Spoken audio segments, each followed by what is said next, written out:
Good morning, guys. I'm taking the Lexus to work this morning because all of my bikes have something wrong with them. So it's kind of like the shoe cobbler's kids, never have any shoes. You work in the motorcycle industry, your bikes probably won't work. So my KLX, all of them are something simple. Well, hopefully something simple. I think this is where we go down. Yeah. I haven't gone this way in a long time. It's kind of... Okay, this is awkward holding a cell phone. Oh, down we go. Oh yeah, it's muddy. Good thing I didn't wear my good shoes or anything. I'm walking on each side of the trail. Hey, deer tracks. Dinner goes that way. So, here we go. And nope, this is not the through path. This is, what does this go out to? A dock. Why is there a dock here? Huh. Anyway, so the KLX went to change front brake pads and one of the pins was jammed in there real good. So I did not, had to have it drilled out and waiting a new one. It's literally a $7 part. I think actually I could stay up here. Moving back. Back up. Oh, hey, look, a car. Anybody know what kind of car that is? Me either. So, yeah, here's the path.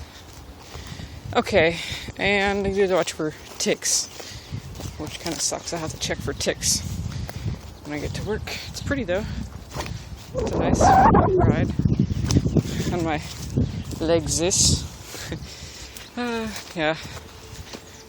So, KLX can't, the pin that holds the pads, yeah, you need that thing. So, it was seized on there real good, and it happens sometimes when you ride in the winter.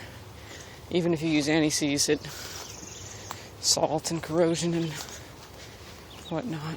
Now which way? I think up this way. I think. Yeah. We're just going to say yes, because I can hear the brook. And I know I have to go by the brook.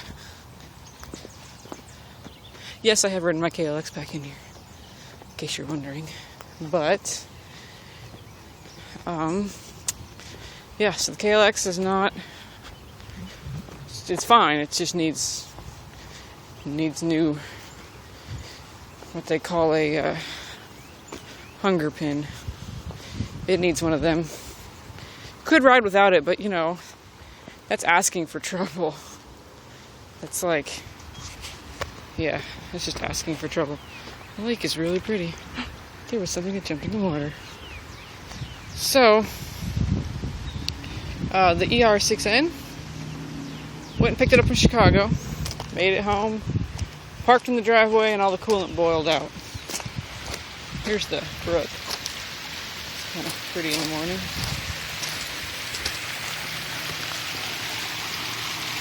Hi, guys. A little zen moment with the trash. But,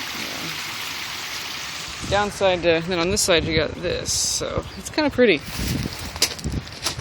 The nice thing about living in a city that still has a lot of open land that isn't overpopulated like Chicago is you'll have a lot of places like this tucked right in the middle of the city. And that's kind of cool. And if you live here, you know where they are, and you can use them as shortcuts when you don't have a car or a motorcycle. Oh, and then the little 50, that engine's all messed up. Bad compression in the rings, and some knocking on the bottom ends. I think the bearings spun in there. So I could just keep riding it till it just stops. There's just the compression or either gives or the bearing or the crank gives, and then it won't turn over anymore. But that would suck because there's not really a clutch, and then I'd be stuck trying to ride it home, push it home with a locked rear wheel. Unless if the piston just goes and there's no compression, well then it just won't fire. That would stink. But I don't want to push that bike, so it's parked waiting on a new motor. But that's at the bottom of my list because I keep having other things wrong with my other bikes. So there's a cooling system failure on the ER, and it will remain to be seen if that's damaged the motor at all. We'll see. I've ordered a radiator cap, and I bought some engine ice, and I bought a thermostat. So we're going to replace the thermostat and the cap.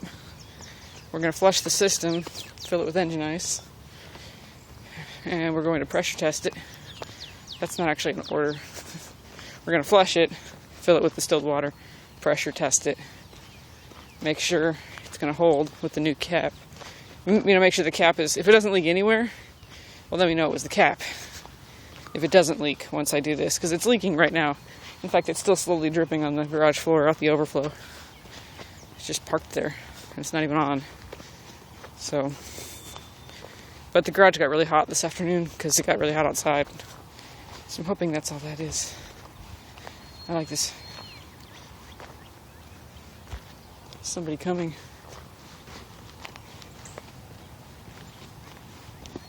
But I believe the sign, I used to cut through here on the motard all the time until they put this sign up. Notice, pedestrian and authorized vehicles only, because people kept taking their dirt bikes back here, and the people that live here didn't want that. Violators will be prosecuted. I do know the guy who's head of security for these guys, so I could probably get away with it, but I don't want to pull that card. I don't want to be that guy. I know someone. You drop the mayor's name or something, you get pulled over. I don't want to do that. But yeah, I'm allowed to walk through here. I just can't take my bike through here. But it's so pretty. So I'm gonna go now. This is a 7-minute video of me walking to work. Hopefully parts for one of the bikes will get here soon. Kawasaki is the longest to order from. It takes like forever, at least a week. All the other manufacturers, man, even KTM gets there in like 2-3 days. I don't know what is Kawasaki's problem. We'll place an order. It won't be there for 5 business days. It's kind of ridiculous. Anyway, that's it, guys. Peace.